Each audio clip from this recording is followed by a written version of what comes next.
Hello friends, welcome to the teacher academy. आज हम बात करने वाले बिहार की जो टीचर वैकेंसी आई है उसमें होने वाले पेपर के बारे में डिस्कशन करेंगे और आप अपने स्ट्रेटजी को किस तरीके से बनाएं, उसके आपको क्या क्या पढ़ना है, कहाँ से क्या पढ़ना है, क्या सोर्सेज लेना है, उसके बारे में हम बात करेंगे। आपको जो है इसमें दो पेपर होने वाले हैं आपके, पेपर फर्स्ट और पेपर सेकंड। इसमें पेपर फर्स्ट जो है भाषा आधारित पेपर होगा जिसमें आपके 100 सवाल आने वाले हैं, ठीक है। और ये पेपर जो है आपका 2 घंटे का पेपर होगा जिसमें 25 सवाल आपके अंग्रेजी के आएंगे और 75 सवाल आपके हिंदी या उर्दू के आने वाले हैं, ठीक है, हिंदी के या उर्दू के। और बाकी लैंग्वेज भी है, ठीक है, मैंने 2 ही लैंग्वेज लिखे हैं यहाँ पर, आपका हिंदी और उर्दू, क्योंकि मोस्टली बच्चों की जो है आपकी हिंदी और उर्दू मिलती है, ठीक है। इसमें से आपको जो है 30% नंबर लाने हैं। कितने नंबर लाने हैं आपको? 30% नंबर लाने हैं। इसका मतलब ये हुआ कि आपका यदि हिंदी स्ट्रॉन्ग है या उर्दू स्ट्रॉन्ग है, 75 सवाल में से आप 30 सवाल आपके यहाँ से अच्छे से लेकर आ सकते हो। इंग्लिश में आप चाहे पूरा छोड़ भी सकते हो। इंग्लिश भी उसमें से भी आप जो है कुछ टॉपिक जरूर करके जाए, जैसे आपका एक्टिव पैसिव है, एक्टिव पैसिव आप जरूर तैयार करें, ठीक है। डायरेक्ट इनडायरेक्ट है, डायरेक्ट इनडायरेक्ट जरूर तैयार करें, ठीक है। एक आपका आर्टिकल है, ठीक है, आर्टिकल है, ये जरूर तैयार करें, ठीक है। आपका कंजक्शन है, ये आपका 3-4 जो है मतलब जिसकी थोड़ी वीक है आपकी इंग्लिश, वो भी आपका एक्टिव पैसिव है, डायरेक्ट इनडायरेक्ट है, ये चीजें तैयार कर सकता है, ठीक है भाई। आप यदि 2 महीने बाद पेपर है, ठीक है, 2 महीने बाद पेपर है, तो आप जो है सिनोनिम्स को एक अच्छे लेवल या एंटोनिम्स को एक अच्छे लेवल तक नहीं कर पाओगे। तो उसमें अच्छा है कि यहाँ से आपको सवाल को नंबर निकालना है, तो एक्टिव पैसिव और डायरेक्ट एंड इनडायरेक्ट के जो रूल्स पढ़िए, अच्छे से आप कर ले जाओगे। आर्टिकल है, ठीक है, या नाउन है, या आप अच्छे से कर ले जाओगे। कंजक्शन है, अच्छे से कर ले जाओगे, ठीक है। आइदर के साथ और जुड़ता है, नाइदर के साथ नोट जुड़ता है, ठीक है। इस तरीके से ये डायरेक्ट चीजें हैं जहां से आप सवाल को कर सकते हो, ठीक। हो सकता है आपको एक पैसेज भी मिले, यदि आपकी थोड़ी सी इंग्लिश अच्छी है तो पैसेज भी आप तैयार कर सकते हो, ठीक है। और ज्यादा नहीं है, आपका पासिंग है, क्वालिफाई है, तो इसमें से आपको 30% नंबर लाने हैं, ज्यादा भी आपको नंबर। अब बात करते हैं पेपर सेकंड, जहां से आपकी जो है मेरिट बनने वाली है। ये आपके जो है 120 सवाल आने हैं और 120 अंक के ही है, ठीक है। यहाँ पर समय आपका 2 घंटे है। अभी नेगेटिव मार्किंग इसमें होगी, लेकिन अभी डिसाइड नहीं किया गया है कि नेगेटिव मार्किंग किस तरीके की है, नेगेटिव मार्किंग आपकी किस तरीके की होगी। तो अभी से आपको सतर्क होकर चलना है कि नेगेटिव मार्किंग है तो नेगेटिव मार्किंग को किस तरीके से डील करना है आपको, ठीक है।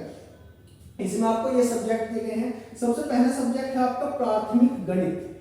प्राथमिक गणित, प्राथमिक गणित है, इसमें से आपको जो है सबसे पहले आपको ध्यान रखना है कि 10th तक का इसमें जो सिलेबस दिया है, इसमें जो आयोग है उसने डिसाइड मतलब इंडिकेट भी किया है कि आपको SERT से जो है आपको पढ़ना है। किससे? SERT, जो आपको बिहार का जो सिलेबस है। तो ध्यान रखना 10th तक का जो है आपको SERT तैयार करनी है। एक चीज और ध्यान दें, यदि किस भाई टीचिंग वाले बच्चे हो सकते हैं उन्होंने पहले भी तैयारी की हो, तो यदि उन्होंने NCERT से पढ़ा है तो NCERT और SERT में आपको ज्यादा डिफरेंस नजर नहीं आएगा, ठीक है। NCERT में और SERT में ज्यादा डिफरेंस नजर नहीं आएगा, थोड़ा बहुत डिफरेंस नजर आएगा। यदि आपने NCERT पढ़ी है तो एक बार आपका ऊपर से जो है SERT का निकाल सकते हो। यदि आपने NCERT अभी तक पढ़ी नहीं है तो आप SERT से जो तैयार करिए, 10th तक का SERT पढ़िए, और उसके बाद में भी यदि आपके पास टाइम बचता है तो आप RS अग्रवाल, ठीक है, या DS यादव वाली जो एक बुक है, एक बुक कोई भी प्रीफर कर सकते हो। RS अग्रवाल पढ़ सकते हो या आपको यादव वाली बुक पढ़ सकते हो, ठीक है। लेकिन ये कंपलसरी है कि आपको 10th तक का NCERT SERT पढ़ना है, ठीक है। दूसरा है आपका मानसिक क्षमता परीक्षण, आपका रीजनिंग में आपको ध्यान देना है कि आप कोई भी बुक ले सकते हो। अरिहंत की बुक भी आपको मार्केट में मिलेगी, आप अरिहंत से भी निकाल सकते हो। इसमें कुछ चीजें हैं जो आपको करना है, जैसे आपको कोडिंग और डिकोडिंग, कोडिंग और डिकोडिंग आपको तैयार करनी है, ठीक है। ध्यान रखना क्यूब वाले जो सवाल है आपको ध्यान रखना है कि इस तरीके से एक साइड इसमें रंग दी है, दूसरी साइड हरे रंग से, तीसरी नीले रंग से, तो कितनी 2 रंग से रंगी साइड है, या आपको कितनी, इस तरीके से जो सवाल बनते हैं, ठीक है। क्यूब का सवाल जरूर आपको, डाइस आपको तैयार करनी है, ठीक है, डाइस भी क्या करनी है आपको तैयार करनी है, ठीक है। और कोडिंग और डिकोडिंग ध्यान रखना, सीरीज भी आपको जरूर मिलेगी यहाँ पर, सीरीज, ठीक है। तो सीरीज, कोडिंग और डिकोडिंग, क्यूब हुआ, डाइस हुआ, ठीक है। ब्लड रिलेशन हुआ, ब्लड रिलेशन ये चीजें आपको जो टॉपिक कुछ टॉपिक है जो आपको तैयार करने हैं, ठीक है, अलग से वीडियो में और मैं आपको डिफाइन कर दूंगा कि किस किस तरीके से आप जो है रीजनिंग को तैयार कर सकते हो। ब्लड रिलेशन हुआ, आपका कोडिंग डिकोडिंग हुआ, आपका क्यूब हुआ, आपका डाइस हुआ, ठीक है, तो आपका सीरीज हुआ जो आपको कंपलसरी पूछने पूरे के पूरे चांसेस है, तो यहाँ से आपके सवाल बन सकते हैं, ठीक है, जो आपको तैयार करना है। अब बात करते हैं सामान्य जागरूकता की, बात करते हैं आपका सामान्य जागरूकता की। सामान्य जागरूकता में जो है आपका यहाँ आप देखोगे इसमें से कुछ सब्जेक्ट। अब बात करते हैं सामान्य जागरूकता की, तो सामान्य जागरूकता जो जीके वाला पार्ट है, एक तरीके से सामान्य जागरूकता मतलब जीके वाला जो पार्ट है, इसमें आपको ध्यान रखना है करंट आपको तैयार करनी है, वो इंडिया की भी तैयार करनी है, बिहार स्टेट की भी तैयार करनी है, तो तीनों करंट आपको तैयार करनी है। आपको बिहार स्टेट भी तैयार करना है, ठीक है, इंडिया भी तैयार करना है और आपको वर्ल्ड भी तैयार करना है, ठीक है। तो ध्यान रखना 1 साल की जो है 1 ईयर की जो करंट है वो आपको तैयार होनी चाहिए, ठीक है। अभी ये नहीं आप इंडिकेट कर सकते कि किससे कितना सवाल आएंगे, क्योंकि ये आपको पता ही नहीं है कि कहां से कितना सवाल पूछेगा आयोग।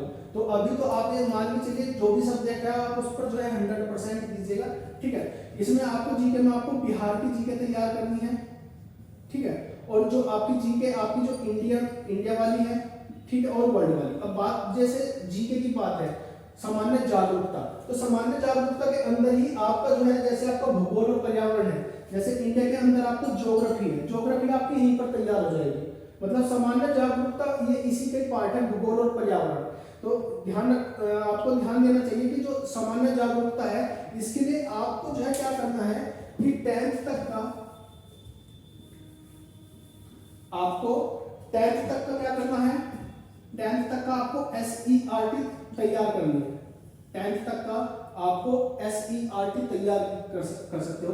यदि आपने NCERT पहले से ही पढ़ा है तो NCERT पहले से ही पढ़ा है तो इसके लिए आपको क्या करना है NCERT के लिए, ठीक है फ्रेंड्स। जो सामान्य जागरूकता वाला पोर्शन है, सामान्य जागरूकता में आपका ये समझ लीजिए कि जीएस वाला पूरा का पूरा पोर्शन आ जाता है, ठीक है। इसमें आपका 10th तक का जो है आपको SERT तैयार करनी है, ठीक है। क्या तैयार करना है आपको SERT तैयार करना है। यदि आपने NCERT पढ़ी है पहले तो SERT मैं पहले बता चुका हूं कि NCERT यदि आपने पढ़ी है तो SERT को आप ऊपर से तैयार कर सकते हो, ठीक है, क्योंकि NCERT में मोस्टली जो सिलेबस आपका कवर हो जाता है।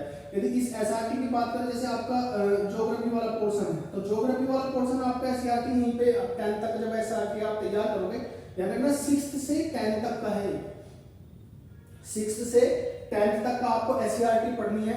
ज्यादा से ज्यादा आप जो है 11th की जो है SERT पढ़ सकते हो या NCERT प्रीफर कर सकते हो 11th की, वहां से आपकी ज्योग्राफी तैयार हो जाएगी, ठीक है। अब बात करते हैं आपका जो ये वाला पोर्शन है INS वाला, भारतीय राष्ट्रीय आंदोलन। इसमें आपको जो है 57 से जो है 1857 से 1947 तक का जो है तैयार करना है। ध्यान रखना गांधी पीरियड से जरूर आपका सवाल बनेगा, ठीक है। तो इसमें जो INS है इसमें टोटल 1857 से 1947 तक का पूरा पोर्शन आपको अलग से दे दिया। आप एक चीज माने कि अलग से दिया है, लेकिन ये जो है आपका हिस्ट्री का ही पार्ट है, जीएस वाला ही पार्ट में आ जाएगा आपका।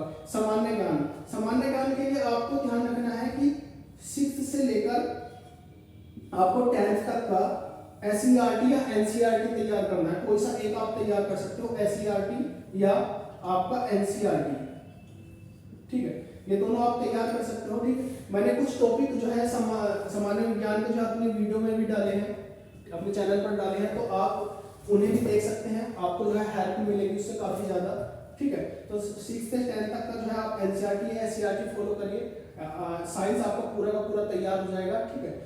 या आप जो है लूसेंट का जो आपका साइंस वाला पोर्शन है, लूसेंट से भी आप तैयार कर सकते हो। लेकिन मैं चाहूंगा कि आप जो है सबसे पहले बेसिक थोड़ा सा तैयार करें। तो बेसिक तैयार करने के लिए SERT या NCERT को जो फॉलो करिए आप, ठीक है, क्योंकि मोस्टली क्वेश्चंस आपको वहां से मिलेगा। ध्यान रखना NCERT या SERT के जो पीछे जो क्वेश्चंस दिए गए हैं वो भी आपको निकालने हैं, ठीक है, क्योंकि वहां से डायरेक्ट जो है आयोग जो है डायरेक्ट क्वेश्चंस बना के आपसे पूछ सकता है। जैसे आपको KVS का एग्जाम है, वहां से डायरेक्ट जो है NCERT से क्वेश्चन जो है जो आपकी पर्सनालिटी है वहां से भी सवाल जो है डायरेक्ट KVS के एग्जाम में पूछा गया है, ठीक है। तो इसलिए ध्यान रखना है कि एससीईआरटी के भी पीछे जो प्रश्नावली दी गई है उसे भी आपको सोल्व करना है, या एनसीईआरटी के पीछे आप एनसीईआरटी से करें वो भी तैयार। एससीईआरटी तो आपको करनी है, जो प्रश्नावली है उसके पीछे दी गई है उसको आप तैयार करना है, ठीक है। अब बात करते हैं भूगोल और पर्यावरण।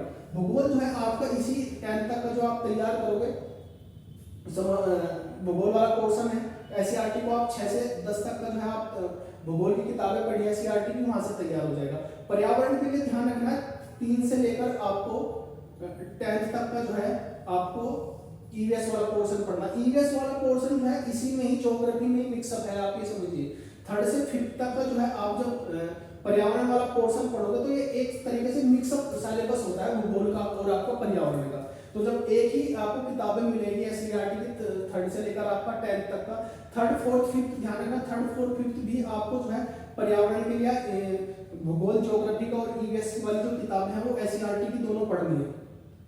दोनों का मतलब है एक ही किताब मिलेगी, सॉरी। तो एक वो जो किताब है 3rd से 4th 5th तक का वो आपको पढ़नी है, ठीक है, क्योंकि वहां से आपका सवाल पूछे जाएंगे, ठीक है। तो वहां से लेकर फिर 10वीं तक का आपको जो है भूगोल पर पर्यावरण के लिए जो किताबें हैं वो आपको तैयार करनी है एससीईआरटी से, ठीक है। तो ये थोड़ा सा विवरण था जिस तरीके से आपका एग्जाम मतलब पूछ सकता है। यदि आपने इस तरीके से थोड़ी तैयारी की तो आप नंबर ऑफ क्वेश्चन ज्यादा करने जाओगे, क्योंकि फोकस आप देखोगे कि जैसे केवीएस का पेपर है, डीएसएसबी का पेपर है, इन्होंने पहले या आपका जो ये बिहार वाला पेपर है इन्होंने पहले मेंशन किया है एससीईआरटी रिलेटेड होगा सब कुछ, मतलब एससीईआरटी से क्वेश्चन पूछा जाएगा।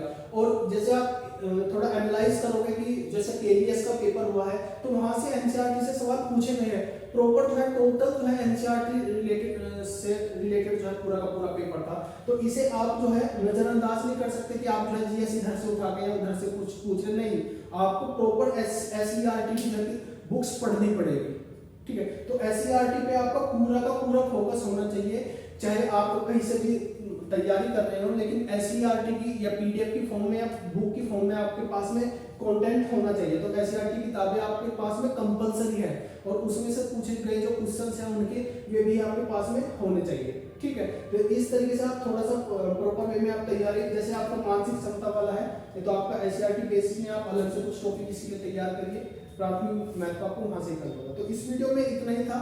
नेक्स्ट फिर हम मिलते हैं कि आगे जो एक पर्टिकुलर सब्जेक्ट का देखते हैं कि किस तरीके से आपको तैयार करना है। तो उन जानकारी के लिए आप इस चैनल से जुड़ सकते हो। तो इस वीडियो में इतना ही, थैंक यू।